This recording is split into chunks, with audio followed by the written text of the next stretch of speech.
Reserve seat પર SC અનામત હોવા છતાંય ભારતીય જનતા પાર્ટી દ્વારા એક પણ વાલ્મીકી સમાજના દાવેદારને ટિકિટ આપવામાં નથી આવી અને જેને લઈને વાલ્મીકી સમાજના લોકોમાં ક્યાંક ને ક્યાંક પાર્ટી પ્રત્યે નારાજગી જોવા મળી રહી છે.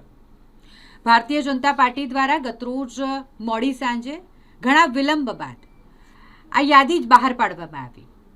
વડોદરા મહાનગરપાલિકાના 19 વોર્ડની 76 બેઠક અને જેમાં રિઝર્વ સીટ એસસી અનામત હોવા છતાંય એક પણ વાલ્મીકી સમાજના દાવેદારને ટિકિટ ન અપાતા વાલ્મીકી સમાજના લોકોએ નારાજગી વ્યક્ત કરી છે.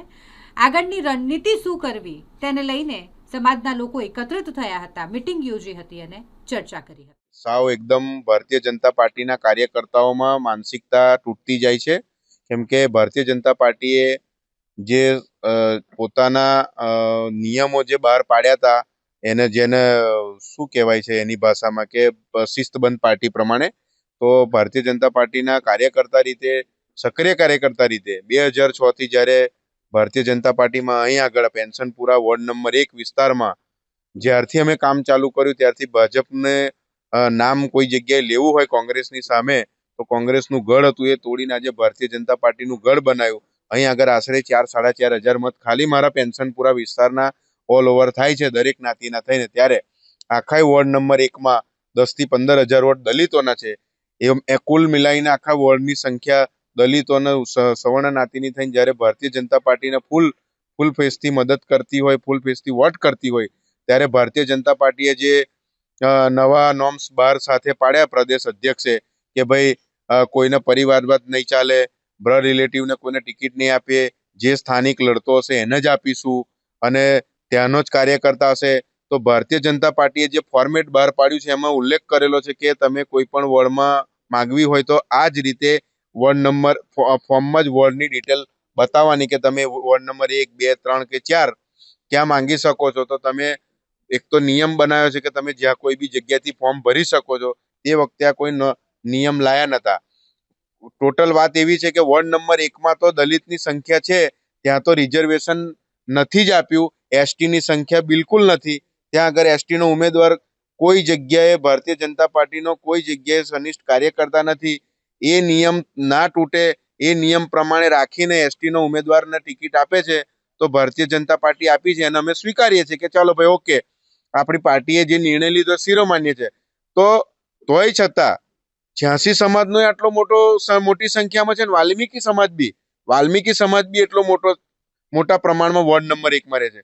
તો વોર્ડ નંબર 1માં જ્યારે નથી કોઈ આવો નિર્ણય લઈ શકે, મુખ્યમંત્રી બી આવીને ગયેલા છે, ગૃહમંત્રી આવીને ગયેલા છે, એની પહેલાના પાર્ટીના પ્રમુખો બદલાયેલા છે.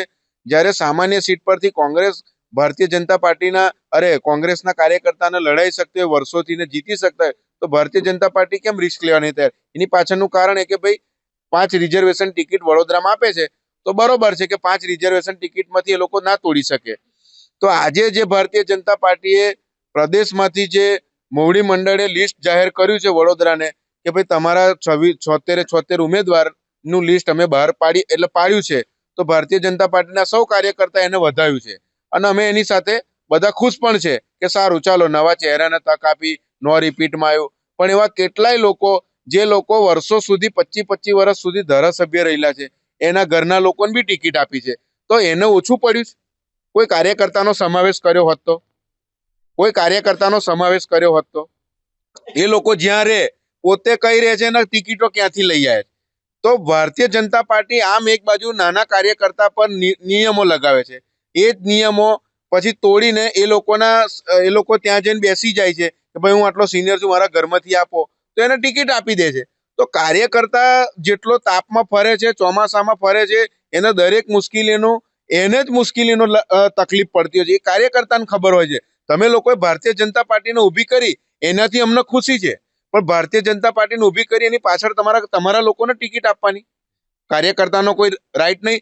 ભારતીય જનતા પાર્ટીએ એક નિયમ એવો બનાવ્યો કે ભાઈ જે કાર્યકર્તા પથારા પર પથારાનો ધંધો કરતો છે, રિક્ષા ચલાવતો છે કે નીચલા વર્ગમાંથી કોઈ પણ આવતો છે એને ટિકિટ આપીશું તો એની સાથે અમે બધા ખુશ છે. પણ જ્યારે ટિકિટ ડિક્લેર થઈ ત્યારે તમે જુઓ કે વડોદરા શહેરમાં અનુસૂચિત જાતિની 5 ટિકિટો દર વખતે હોય છે. દર વખતે 5 ટિકિટો હોય છે, એમાં વાલ્મીકી સમાજનો અભ્યાસ નહીં કર્યો, કાં તો કોઈ એને ગાઈડલાઈન એવી આપી છે કે વાલ્મીકી સમાજના તમે સાઈડ ટ્રેક કરો, કાં તો વાલ્મીકી સમાજના તમે ટિકિટ ના આપશો, કાં તો મેયરના દાવેદાર કોઈ ના બની જાય. એટલે વાલ્મીકી સમાજમાંથી કોઈ પ્રબળ કાર્યકર્તા હોય એને તમે મૂકશો તો એને આપવું જ પડશે. ચોક્કસપણે હું તમને એવું જણાવવા માંગીશ કે ભારતીય જનતા પાર્ટીએ ની સાથે જ અમે બધા છે. ભારતીય જનતા પાર્ટીને સપોર્ટ પણ કરે છે, એના મતદાન બી છે. અમે પક્ષ વિરુદ્ધ કોઈ વાત નહીં કરતા, પણ કદાચ ભારતીય જનતા પાર્ટીએ જે 76 સીટોની લિસ્ટ જાહેર કર્યું એમાં અનુસૂચિત જાતિના 5 જે ઉમેદવારો હોય એમાંથી એક પણ જગ્યાએ વાલ્મીકી સમાજનો કોઈ ઉમેદવાર ભાઈ કે બેન છે નહીં, તો હું વાલ્મીકી સમાજની કયા કારણથી અવગણના કરી છે? વાલ્મીકી સમાજનો કેમ સમાવેશ નહીં કર્યો? અને નહીં કર્યો તો વાલ્મીકી સમાજના મતની જરૂર નહીં કે વાલ્મીકી સમાજની બસો જ ભરવી છે?